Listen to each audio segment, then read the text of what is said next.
Hi, everyone. I'm Dan Choi. I am the Young Physicians Section Chair of the Medical Society of the State of New York. I have here today, we have Tom Madejski, who is the past president of the Medical Society of the State of New York. And today we're going to be talking about telemedicine and how to incorporate it, some quick tips. Me and Tom have been working around the clock to try to implement telemedicine into our practices because of the coronavirus crisis.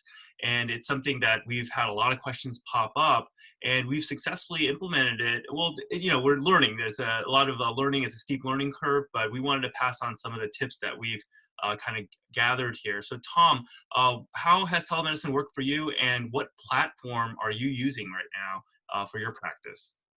Yeah, so Dan, we were looking at trying to implement this down the line, but obviously that's all been accelerated with what's going on. So as the crisis started, the Medical Society and the AMA had been working to look to see what we could do to enhance this because we thought it would be useful.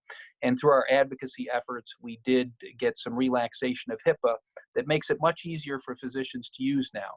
So you can use pretty much almost any platform. In the office, I've used FaceTime, I've used Skype, and I've used Zoom at some of my nursing facilities. And overall, it's been much easier than I thought it would be. I think the optimal solution still is if you have something integrated into your electronic record, that's probably where you want to start. But this can be done at a low cost rate. Basically, you just having those software and video capability. And to some extent, it can cut out the middleman that a lot of us looked at using for an ongoing cost to our practices. Absolutely. So, I think that the regulations that CMS dropped recently are huge, and they're going to revolutionize telehealth because hopefully they extend it after this crisis. But for the crisis here, platforms like Skype and FaceTime, even on your cell phone, that wasn't possible before. So if you can integrate those easily into your practice, I would consider it.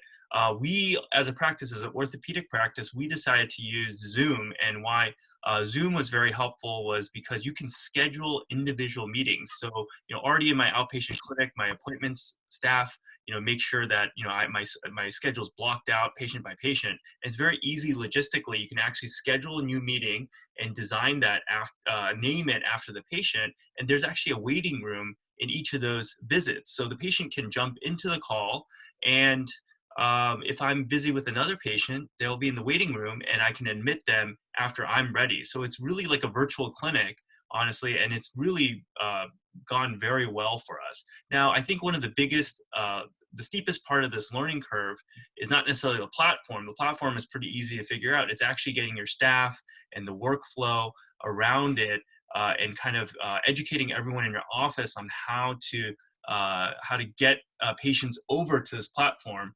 How have you been doing that, Tom? Yeah, so that has been a work in progress this week. So initially, we were using it primarily to just triage patients who might have coronavirus-related things. But we recognize very easily that it's a tool for other things as well, particularly reducing patients' need for exposure by coming to the office. We had a number of people who were canceling because of concerns about getting exposed. And while that may be sensible, it also creates a backlog of care. So we started reaching out to them, and we offered them virtual visits. The uptake has been really good. I've been able to see actually almost my usual patient load today, if not extra, because of the coronavirus calls. And patients have been pretty satisfied with it. That's great. I don't think it'll work for everything, but it works for, I would say, at least 80% of our needs. You're still going to need to see patients in your office, but in some of my routine follow-up patients, even the complicated ones, we've been able to accomplish essentially what we need to at our regular in-face visits. Yeah, absolutely. I would say that in the orthopedic practice, we're converting our entire outpatient practice, a lot of it over. And obviously every practice has to tailor it to their own needs. So you can't really see like acute chest pain with this. Obviously that patient needs to go to the ER, or an infected wound, a post-op infection. It's not something that may be appropriate for telemedicine if the patient's calling in with concerning symptoms. But even routine things like patients coming in for medication refills, or I'm reviewing their MRI with them. I I have the telehealth set up on maybe one laptop, and I'm looking at my imaging software on another computer. Is the way I've run it, and that's worked out nicely. In terms of kind of converting your practice over to telehealth, two barriers I've run into is number one, getting patient buy-in is the first barrier, because you'll call a lot of patients, they hear the word telehealth, they hear the word app, or using video, and they get a little kind of concerned about that because they've never done it before. And so you kind of have to reassure them that it's going to be easy to implement, and that's why it's important to pick out a platform that you think that is patient friendly, which we have found Zoom to be.